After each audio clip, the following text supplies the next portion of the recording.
Selamat pagi Bu, nama saya Canes dari 11S2, absen 7. Di sini saya akan menyampaikan refleksi materi pembelajaran yang berkaitan dengan Eropa abad pertengahan dan revolusi industri dengan nilai-nilai yang dapat memaknai kehidupan sehari-hari.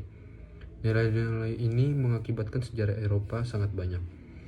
Materi pertama yang akan saya bahas adalah Eropa abad ke-8, di mana banyak orang-orang yang tidak percaya dengan adanya keberadaan Tuhan, walaupun pada akhirnya gereja berhasil mendominasi orang-orang dengan cara memberi kesadaran bahwa akhirat lebih penting daripada kehidupan yang dijalani sekarang. Ketaatan kita kepada Tuhan memang sangat penting daripada mengejar ambisi dunia. Maka dari itu, masyarakat berpikir bahwa akan ada Tuhan yang ingin mengekang umatnya. Maka dari itu mereka tidak percaya dan bersikap skeptis yang menyebabkan penyimpangan.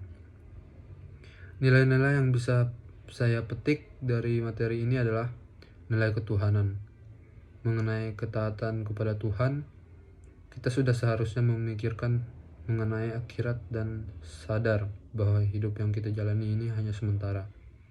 Dan juga menyadari bagaimana keadaan kita jika berada di abad itu. Membuat saya bersyukur bisa menetap di abad ini, di mana perbedaan antara pemahaman ideologi sudah dihargai. Selain juga adanya nilai keberanian, yakni penaklukan Konstantinopel oleh Turki membuat cendekiawan Konstantinopel kabur membawa dokumen-dokumen Yunani dan Romawi kuno ke negara Eropa. Selanjutnya ada mengenai masalah Renaskar. Renaskar sendiri berasal dari bahasa Latin renascere, yang berarti kelahiran kembali. Yang dimaksud sebagai kelahiran kembali adalah kembali pengaruh seni dan budaya Yunani dan Romawi kuno, dan mengenalkan pengaruh gereja dan kehidupan sosial masyarakat, yang membuat orang-orang borjuis atau orang yang mempunyai uang bisa mendominasi pada masa tersebut, sehingga bakat-bakat seniman biasanya tersampaikan, yang membuat munculnya rasa simpati, mandiri, dan kepercayaan, serta membuat saya lebih bersemangat untuk berbagi kepada orang-orang yang kurang mampu, sama seperti kaum borjuis yang memberi dana kepada seniman. Membuat saya mendapatkan nilai kerja keras yang memotivasi saya untuk bekerja seperti kaum borjuis. Selain juga adanya nilai kreativitas, karena membuka usaha terlalu banyak produk yang diproduksi sampai mengembangkan teknologi di mana para ilmuwan itu menemukan cara untuk memproduksi barang mereka tetap bagus. Nilai melestarikan adat pada zaman Renaissance mendorong kembali perkembangan humanisme klasik yang pernah terhambat oleh abad pertengahan, di mana manusia walaupun sendiri tetap harus dipertahankan. Namun zaman Renaissance ini tidak serta-merta membawa dampak positif saja, tetapi juga ada dampak negatifnya.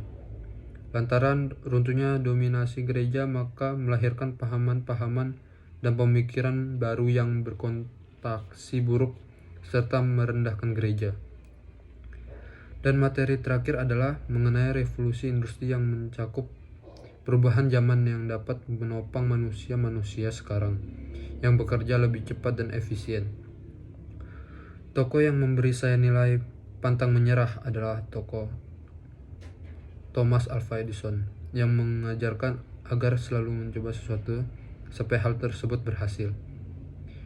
Thomas Alva Edison mencoba membuat lampu pijar yang pada akhirnya gagal untuk ke-99 kalinya dan berhasil pada uji coba ke-1000. Selain itu juga tokoh yang saya panuti lainnya adalah tokoh pengembang mesin uap yang membuat banyak dampak pada sekarang ini. Jika mesin uap tidak dikembangkan, tidak akan ada listrik pada masa sekarang.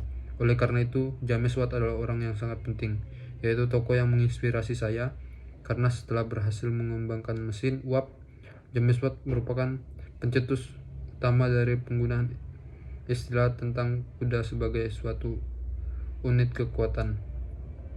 James Watt memang dikenal sangat antusias dan bersemangat dalam membagikan gagasan yang ia miliki kepada orang lain. Ia mengkontribusi hidupnya untuk menciptakan sesuatu hal yang baru, agar bisa dimanfaatkan oleh masyarakat luas. James Watt selalu beranggapan bahwa semua tamunya yang telah ada diberikan inovasi serta dikembangkan lebih baik. Dan tokoh favorit saya di materi ini adalah Ibu Kartini, di mana dia berani untuk membentuk pendidikan bagi kaum wanita. Seorang Ibu Kartini seharusnya kita sebagai anak-anak milenial yang di masa-masa sekarang harus juga bisa mengikuti jejak-jejaknya.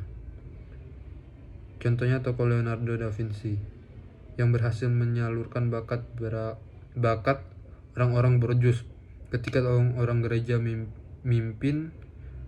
Karya seni yang diciptakan oleh seniman atau ilmuwan tak dibolehkan dibuat kecuali untuk gereja itu sendiri. Tetapi tokoh ini rela berkorban untuk menggunakan serta untuk membuka fondasi pemikiran rakyat-rakyat pada masa-masanya. Sekian refleksi saya mengenai pembelajaran KD3 dan KD4. Terima kasih.